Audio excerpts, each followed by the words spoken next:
Hi, welcome to my doll customizing journey. My name is Josephine and these are my creatures.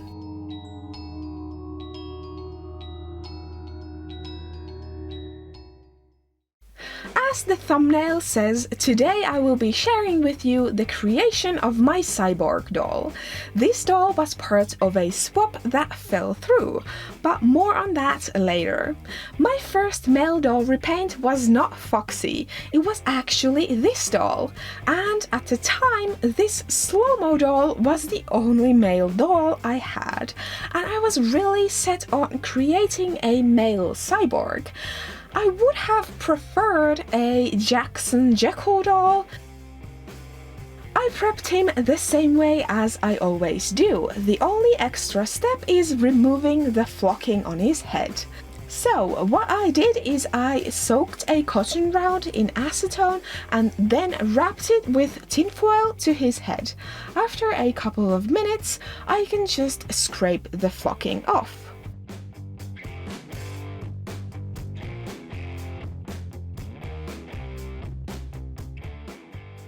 It's time to pop his head off, so while I wait it to soften, I'm gonna have a nice tea break with some dessert.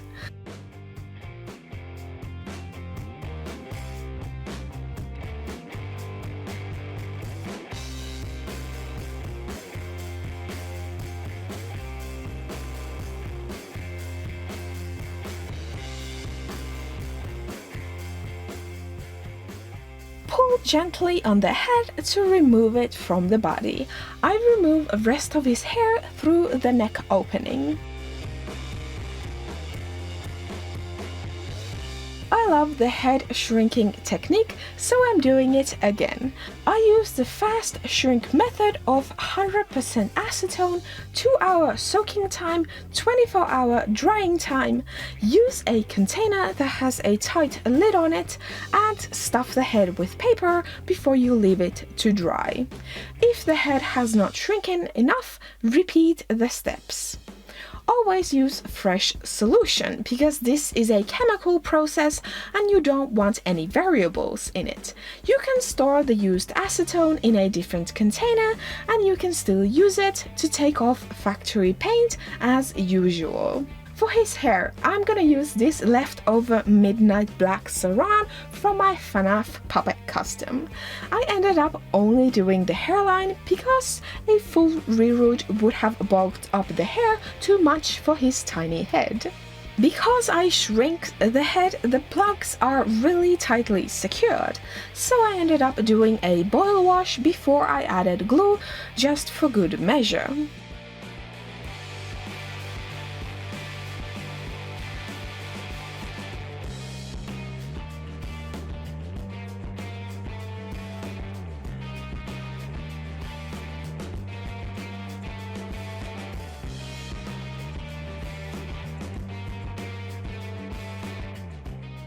Before his head hardens too much, I pop it back on.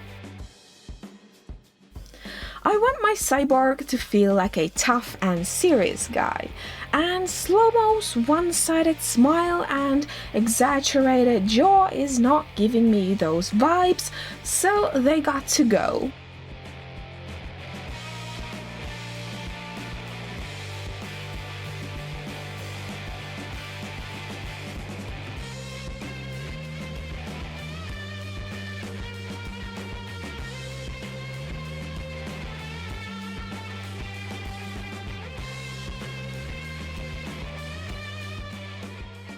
The only solution I could think of to cover up his smile was to give him this robotic mask. And this doll was made in January, early February. I had no idea that the whole world will be wearing masks in a couple of months. So, you might be wondering why I'm posting this video 6 months after I have finished the doll? I will tell you later on the video, but for now I'm gonna work on his paint job.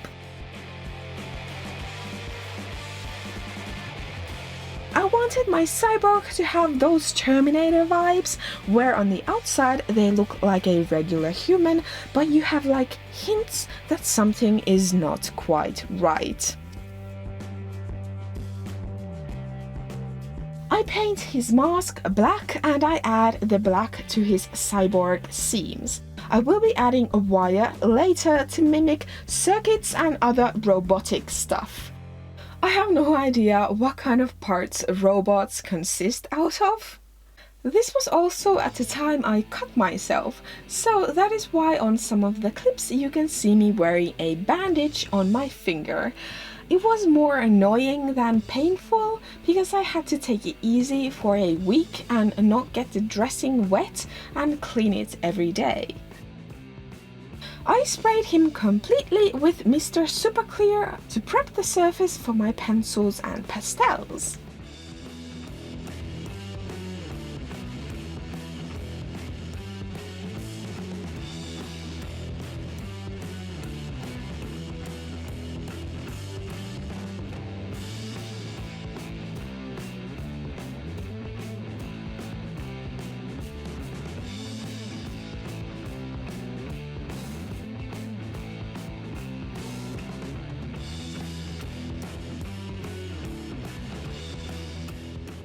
I have already mentioned that this doll was made for a swap that fell through, and that he was finished back in February. So last year I signed up for a doll swap. The theme of the swap was cyborg modifications. The original due date for the swap was back in March. Well, all of you probably know what happens in March, unless if you are from Mars. So the swap was postponed and everyone was hoping on sending the dolls to their partners at a later date. We didn't hear much from our swap host for several months, and because you are not allowed to post pictures of your doll until your partner has received it, so not to spoil the surprise, I had to hold on to all of my footage and just wait and see what was going to happen. We finally had a message from our swap host asking our opinions about the swap. Should we cancel it? Should we try and mail the dolls to our partners despite the high risk of packages getting lost because of COVID? And after hearing opinions from everyone, she decided to cancel all swaps. Now, I was in 3 different swaps that had due dates in different times, so you will be seeing videos that were filmed a long time ago that I just could not post. I have been enough swaps to say that I'm very unlikely to do big group swaps for a while. There were many issues with the swaps even before the whole end of the world pandemic problems. Now, after all of that, I do have to say my favorite swap was the Renfair themed one because all of the people who were part of it were so nice and respectful. Especially our host Sarah from Sugarlamp Gift Shop. Okay, back to the doll. I stuffed his chest cavity with some tinfoil first.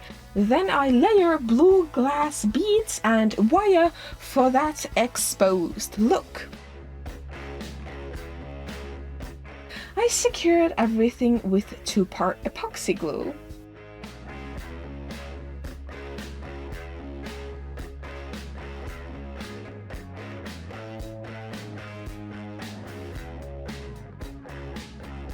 I seam ripped a pair of Monster High Boys shorts so that I could make a pattern out of them. I tweaked a few bits before I transfer the patterns to my fabric. I did make some mistakes when copying the pattern, and the pants turned out slightly too tight on the ankle. So getting past the ankle is a little difficult, but then he can wear them just fine.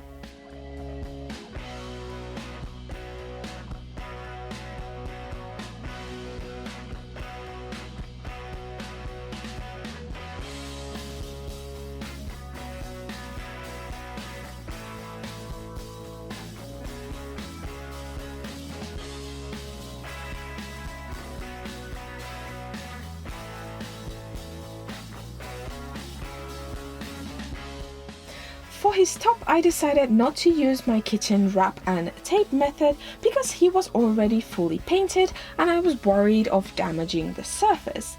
I draped the fabric over the doll and sketched the shapes I needed. I did the same thing at his back while the front was taped to his body. If you decided to try this, keep in mind that you need to add seam allowance, especially if your fabric doesn't stretch.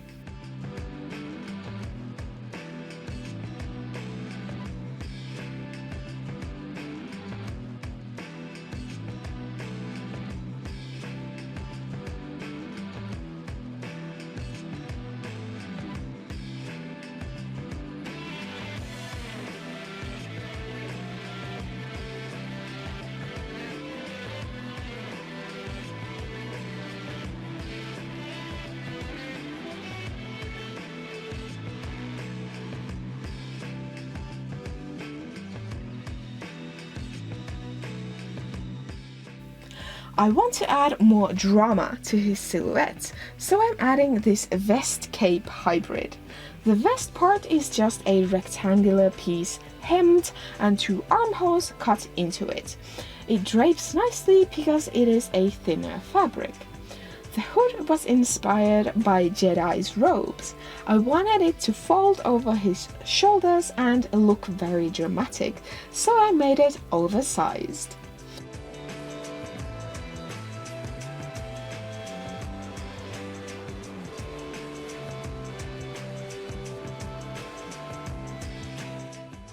For his shoes, I decided to go simple and just paint these factory ones black.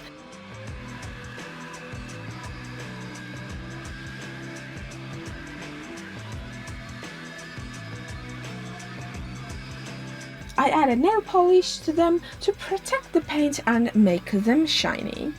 I needed some accessories, so I made him a cool staff out of a barbecue stick. I feel like this staff as his weapon speaks about his hatred towards violence, or more so his violent past as a killing machine in a post-apocalyptic world. Now he is a lonely nomad wandering the earth and trying to make amends.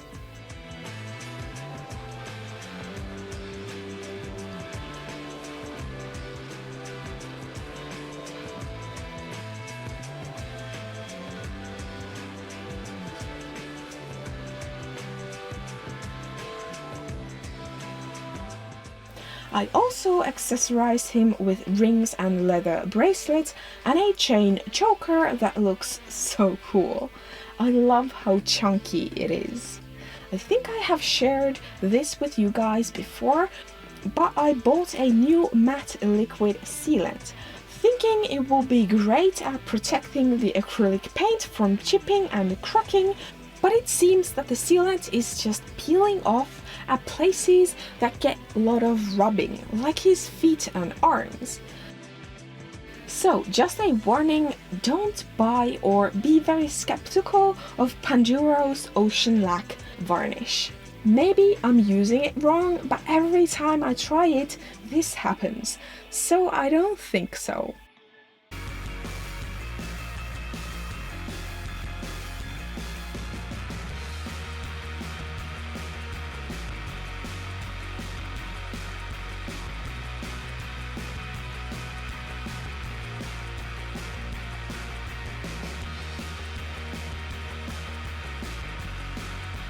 I feel like he needs to remain nameless.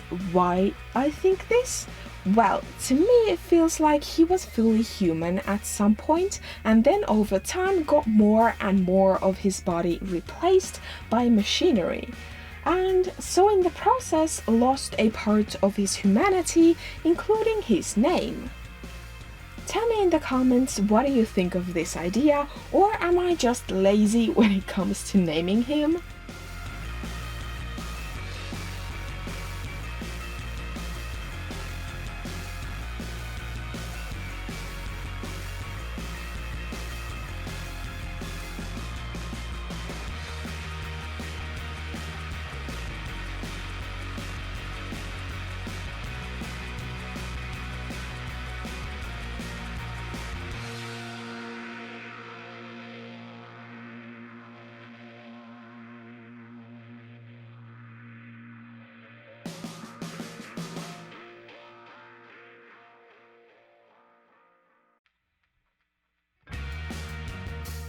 Thank you guys so much for watching. Subscribe if you haven't yet done that and hit the bell while you're at it.